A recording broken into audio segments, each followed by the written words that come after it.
In this video, I'm going to show you how to replace your shock mount on your Mazda 3. It's located behind your rear wheel. Using a 21mm socket, we're going to remove our lug nuts to remove our wheel.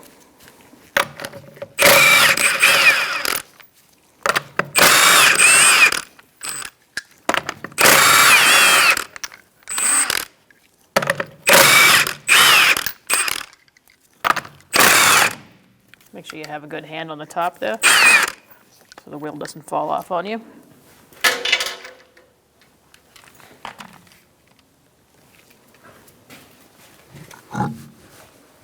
Using a 12mm socket, we're going to take out our nuts where the mount is.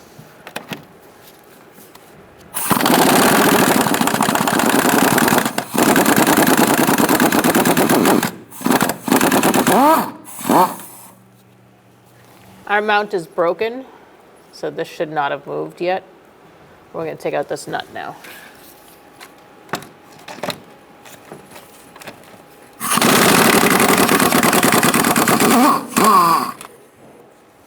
Now that the mount's free, we're going to take out this bolt below. Using a 17mm socket, we're going to take out this bottom bolt.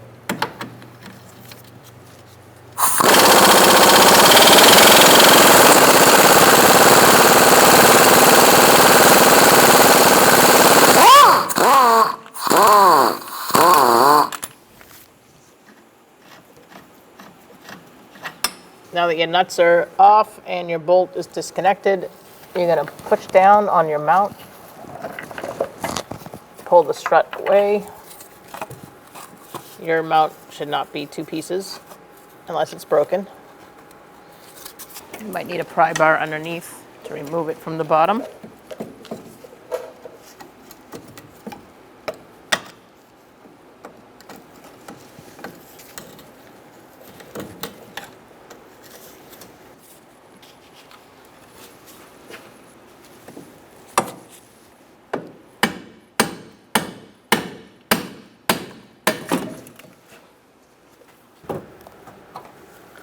All right, now you can pull it out. Make sure you put some locking pliers to hold this, but when you put them on, you want it way up high so you don't mess up the shaft there. So hold that with the locking pliers, and you're gonna get a 13mm socket, and you're gonna take this nut off on the top. That's what holds the shock to the mount. After you take the nut off, you can release your locking pliers and you can take that off. Now you can put your mount on.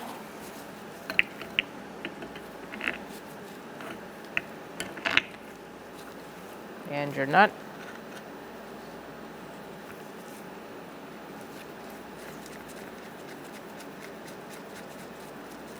This is a locking nut, so you're going to have to put your locking pliers back on. Make sure you're way up high so you don't damage the shaft.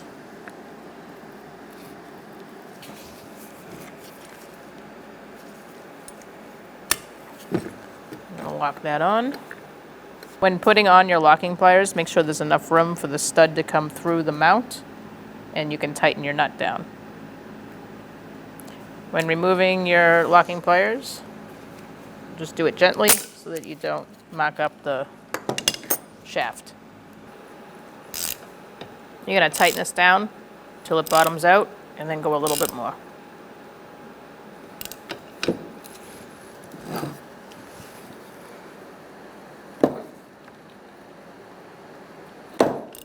That should be good.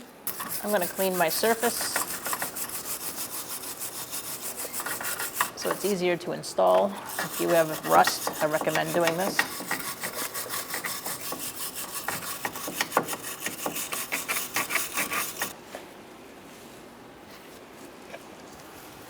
You're going to feed your shock through from behind the wheel, from the outside of the wheel going in. You're going to drop it down, and you're going to push your shock up where it lives on the top. And you You can get your nuts started there.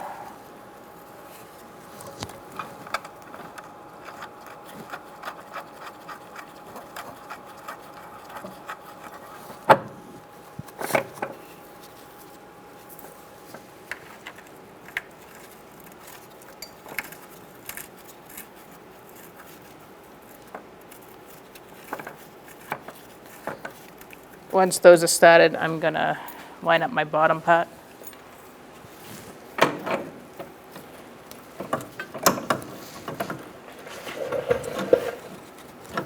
We're gonna use a pole jack and jack up the suspension a little bit and get the shock lined up. I'm using a pry bar to help guide it. All right, so I'm going to gently move the shock around until it lines up. Once it gets started, I'm going to use my bolt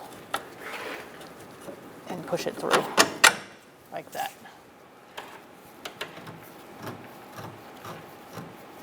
Once you get your bolt lined up all the way through, you can push it through, hand tightening it.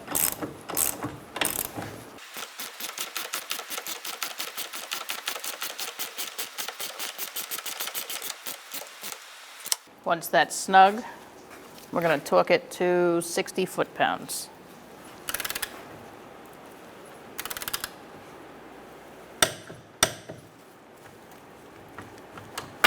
And now we'll go up top and tighten up our nuts and torque those to 20 foot-pounds. We're going to snug these up and torque these to 20 foot-pounds. I still have my suspension jacked up. And I'm going to go back and forth with these gently.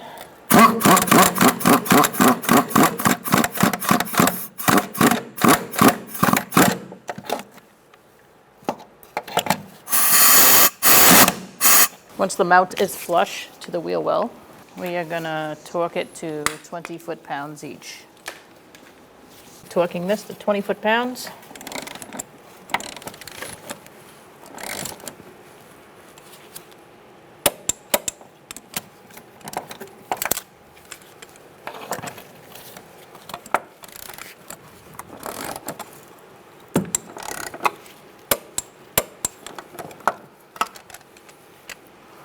Once you're done with that, we're going to lower the pole jack. We're going to install our wheel.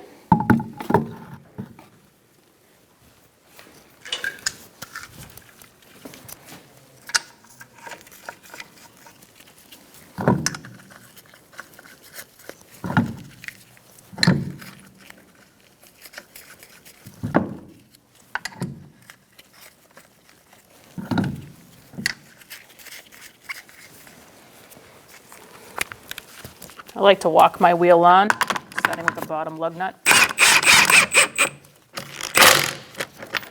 And then tighten them in a star-like pattern.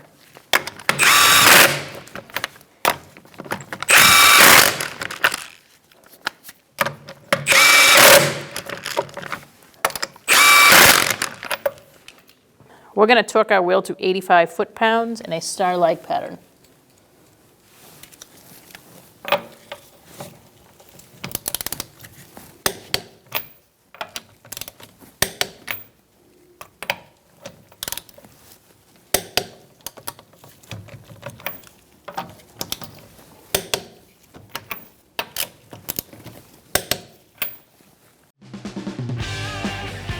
When only the best will do, demand TRQ. The only company that lets you view before you do. TRQ is committed to offering the highest quality aftermarket auto parts that are engineered for peace of mind. Thanks for using and viewing with TRQ.